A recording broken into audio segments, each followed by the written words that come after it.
ಟಿವಿ9 ನ್ಯೂಸ್ಗೆ ಸ್ವಾಗತ. ನಾನು ಮಾಲ್ತೇಶ್. ರಾಜ್ಯದಲ್ಲಿ ಬರೋಬ್ಬರಿ 8 ಲಕ್ಷ ಬಿಪಿಎಲ್ ಕಾರ್ಡ್ಗಳು ರದ್ದಾಗುವಂತ ಸಾಧ್ಯತೆ ಇದೆ.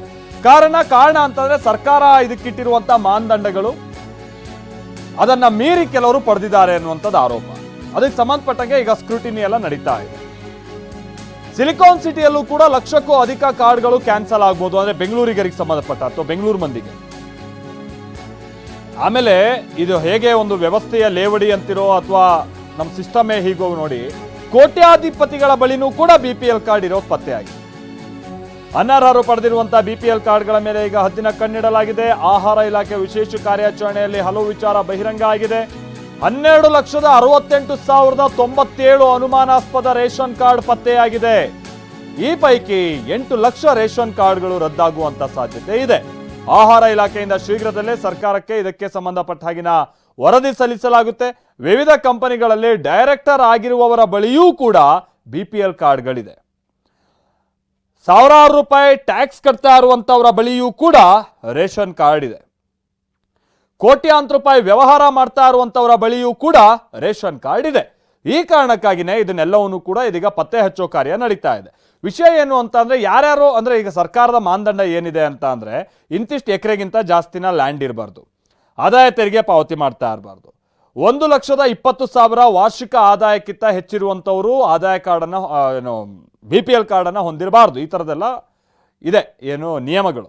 ಸೊ ಈಗ ಏನಾಗಿದೆ ಅಂದರೆ 19,690 ಮಂದಿ ಕಾನೂನು ಬಾಹಿರವಾಗಿ ಬಿಪಿಎಲ್ ಕಾರ್ಡ್ ಇದೆಯಾರಂತೆ. 25 ಲಕ್ಷಕ್ಕಿಂತ ಅಧಿಕ ವಹಿವಾಟು ಮೀರಿರುವಂಥವ್ರು 2,600ಕ್ಕೂ ಹೆಚ್ಚಿನ ಮಂದಿ ಆಧಾರ್ ಕಾರ್ಡನ್ನು ಇಟ್ಕೊಂಡಿದ್ದಾರಂತೆ. ಆಮೇಲೆ KYC ಮಾಡಿಸದೇ ಇರೋರು 6,16,000 ಜನ. ಆಮೇಲೆ 1,20,000ಕ್ಕಿಂತ ಅಧಿಕ ಆದಾಯ ಹೊಂದಿರೋರು 5,13,000 ಜನ. ಅಂತಾರಾಜ್ಯ ಪಡಿತರ ಚೀಟಿದಾರರು 365 ಜನ. ಹೀಗೆ ಓಕೆ, ಏನೇನು ಹೇಳಿದ್ದಾರೆ ಕೆಲ ಸಾರ್ವಜನಿಕರು ಇದಕ್ಕೆ ಸಂಬಂಧಪಟ್ಟಂಗೆ ಮಾತನಾಡಿದ್ದಾರೆ, ಬನ್ನಿ ಕೇಳೋಣ. ಎಕರೆದವ ಶ್ರೀಮಂತ ಇರಂಗಿಲ್ಲ, 15 ಎಕರೆದವನು ಬಡವನೇ ಇರ್ತಾನೆ, ಅವನಿಗೆ ಕಾರ್ಡ್ ಕೊಡ್ಬೇಕು. ಈಗ ಕಾರ್ನ ತಿರುಗಾಡೋರಿಗೆ ಅವ್ರಿಗೆ ಕೊಡಬಾರ್ದು. ಅವರು ಎಲ್ಲ ಅನುಕೂಲ ಇದ್ದವ ಇರ್ತಾನೆ, ಕಾರ್ನ ತಿರುಗಾಡ್ತಾನವ. ಇನ್ಯಾವ ಇದೇ ಬಿಸ್ನೆಸ್ ಇದ್ದವನು ಕೊಡಬಾರ್ದು, ಗೌರ್ಮೆಂಟ್ ನೌಕರಿ ಇದ್ದವನು ಕೊಡಬಾರ್ದು. ರೈತರಿಗೆ ಕೊಡ್ಬೇಕು, ನಿಜವಾದ ರೈತರಿಗೆ ಬಡವ್ರಿಗೆ ಕೊಡ್ಬೇಕು. ರೈತರು ಕ್ಯಾನ್ಸಲ್ ಮಾಡತ್ತಾವ, ರೊಕ್ಕ ಕೊಟ್ಟವ್ರಿಗೆ ಕಾರ್ಡ್ ಮಾಡ್ಲತ್ತಾರ, ಬಿಪಿಎಲ್ ಕಾರ್ಡ್ ರೊಕ್ಕ ತಿಂದು ಮಾಡ್ಲತ್ತಾರ. ರೊಕ್ಕ ತಿಂದು ಮಾಡಬಾರ್ದು. ಕಡು ಬಡವ್ರಿಗೆ ಸಿಗಬೇಕು.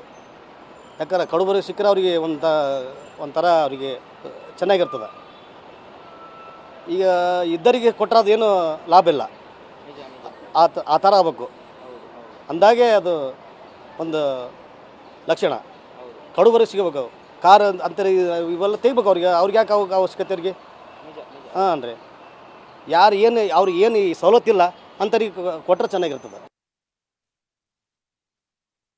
ಸಂಬಂಧಪಟ್ಟಾಗೆ ಮತ್ತಷ್ಟು ಡೀಟೇಲ್ಸ್ ಅನ್ನ ಕೊಡ್ತಾರೆ. ನಮ್ಮ ಜೊತೆಗೆ ನೇರ ಸಂಪರ್ಕದಲ್ಲಿ ಜಾಯಿನ್ ಆಗ್ತಾ ಇದ್ದಾರೆ ಲಕ್ಷ್ಮೀ ನರಸಿಂಹ. ಈ ಹಿಂದೆ ಕತ್ತಿಯವರಿದ್ದಂಥ ಸಂದರ್ಭದಲ್ಲಿ ಏನಾಗ್ಬಿಟ್ಟಿತ್ತು, ಅವರು ಕೆಲ ನಿಯಮ ತರೋಕೆ ಹೊರಟಿದ್ರು. ಈ ಮನೇಲಿ ಫ್ರಿಡ್ಜ್ ಇದ್ರೆ, ಸ್ವಂತ ಬೈಕ್ ಇದ್ರೆ, ಸೊ ಇವರಿಗೆಲ್ಲ ಆಧಾರ್ ಕಾರ್ಡ್ ಈ ಬಿಪಿಎಲ್ ಕಾರ್ಡ್ ಕೊಡಬಾರ್ದು ಅನ್ನುವಂಥ ರೀತಿಯಾಗಿ ಅವರೊಂದು ನಿಯಮ ತರೋಕೆ ಹೋದ್ರು. ಬಹಳ ಅದು ಟೀಕೆಗೂ ಕೂಡ ಗುರಿ ಆಯಿತು.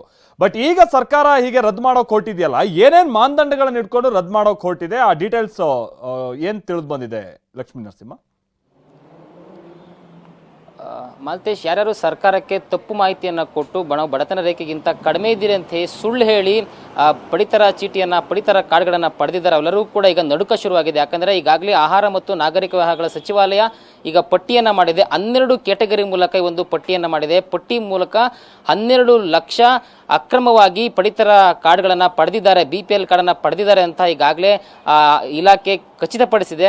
ರಾಜ್ಯದಲ್ಲಿ ಒಟ್ಟಾರೆ ಅಂತ್ಯೋದಯ ಆಗಿರ್ಬೋದು, ಬಿಪಿಎಲ್ ಕಾರ್ಡ್ ಆಗಿರ್ಬೋದು, APL ಕಾರ್ಡ್ ಒಟ್ಟಾರೆ 1,50,00,000ಕ್ಕೂ ಹೆಚ್ಚಿನ ಒಂದು ಕಾರ್ಡ್ಗಳನ್ನು ವಿತರಣೆ ಮಾಡ್ತಾರೆ. ಅದರಲ್ಲಿ 25 ಲಕ್ಷ APL ಕಾರ್ಡ್ ಇರುತ್ತೆ. ಸೊ ಇವುಗಳಲ್ಲಿ 12 ಲಕ್ಷ ಕಾರ್ಡ್ಗಳು ಈ ರೀತಿಯಾಗಿ ಅಕ್ರಮವಾಗಿ ಕೊಡಲಾಗಿದೆ. ಅಂದರೆ ಅನುಮಾನಾಸ್ಪದ, ಶಂಕಾಸ್ಪದ ಇವನ್ನೆಲ್ಲೂ ಕೂಡ ಕೈ ಬಿಡಬೇಕಾಗುತ್ತೆ ಅಂತಕ್ಕಂಥ ದೃಷ್ಟಿಯಿಂದ ಅಧಿಕಾರಿಗಳಿಂದ ಸದ್ದಿಲ್ಲದೆ ಕಾರ್ಯಾಚರಣೆಯನ್ನು ಮಾಡುವ ಮೂಲಕ ಈ ಒಂದು ಪಟ್ಟಿಯನ್ನು ರೆಡಿ ಮಾಡಿರ್ತಕ್ಕಂಥದ್ದು. ಈ ಒಂದು ಪಟ್ಟಿಯಲ್ಲಿ ಪ್ರಮುಖವಾಗಿ ಗಮನಿಸೋದಾದರೆ ಯಾವ್ಯಾವ ರೀತಿಯಲ್ಲಿ ಇದನ್ನು ಅವರು ಗಮನಿಸ್ತಾರೆ ಅಂದರೆ 12 ಕ್ಯಾಟಗರಿಯಲ್ಲಿ ಯಾವ್ಯಾವ ವಿವಿಧ ರೀತಿಯಲ್ಲಿ ಇದನ್ನು ಅಕ್ರಮ ಅಂತ ಪರಿಗಣಿಸಬೇಕು ಅನ್ನೋದನ್ನು ಗಮನಿಸೋದಾದರೆ, ಮೊದಲನೇದಾಗಿ ಯಾರ್ಯಾರು ಕುಟುಂಬದಲ್ಲಿ ಮೃತಪಟ್ಟಿರ್ತಾರೆ ಅವ್ರ ಹೆಸರುಗಳನ್ನು ಡಿಲೇಟ್ ಮಾಡದೆ ಇನ್ನೂ ಕೂಡ ಅವ್ರ ಹೆಸರಿನಲ್ಲಿ ಅಕ್ಕಿಯನ್ನ, ಬೇಳೆಯನ್ನ ಅಥವಾ ಪಡಿತರವನ್ನ ಪಡಿತಾನೆ ಇದ್ದಾರೆ. ಇದು ಕೂಡ ಅಕ್ರಮ ರೀತಿಯಲ್ಲಿ ಪಡಿತಕ್ಕಂಥದ್ದು. ಅದಲ್ಲದೆ ಏನು GST ಒಟ್ಟಾರೆ ಒಂದು ಟ್ರಾನ್ಸಾಕ್ಷನ್ ಏನಿದೆ 25 ಲಕ್ಷ ಮೀರೋದಾಗಿರ್ಬೋದು, ಮತ್ತೆ ದೊಡ್ಡ ದೊಡ್ಡ ಕಂಪನಿಗಳಲ್ಲಿ ಡೈರೆಕ್ಟರ್ ಆಗಿರ್ತಕ್ಕಂಥವ್ರು ಕೂಡ BPL ನ ಪಡಿತಾ ಇದ್ದಾರೆ.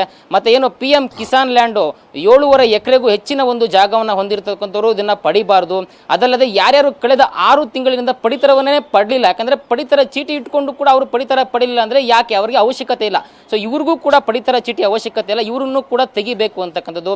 ಅದಲ್ಲದೆ ಯಾರ್ಯಾರು ಸರ್ಕಾರಿ ನೌಕರರಿದ್ದಾರೆ ಮತ್ತೆ ಇತರೆ ಮಾನದಂಡಗಳು ಏನೇನಿದೆ, ಯಾರ್ಯಾರು ಕ್ಯಾಬ್ ಆಗಿರ್ಬೋದು, ಮ್ಯಾಕ್ಸಿ ಕ್ಯಾಬ್ ಮತ್ತೆ ಟ್ರ್ಯಾಕ್ಟರ್ನ ಹೊರತುಪಡಿಸಿ ಸ್ವಂತ ಬಳಕೆಗೆ 4 ಚಕ್ರದ ವಾಹನಗಳನ್ನ ಇಟ್ಕೊಂಡಿದ್ದಾರೆ, ಅವರು ಕೂಡ ಪಡಿತರ ಚೀಟಿಯನ್ನ ಇಟ್ಕೊಳ್ಳೋ ಹಾಗಿಲ್ಲ ಅಂತ ಹೇಳಿ ಈ ರೀತಿಯ ಮಾನದಂಡಗಳನ್ನ ಫಿಕ್ಸ್ ಮಾಡಿರ್ತಾರೆ.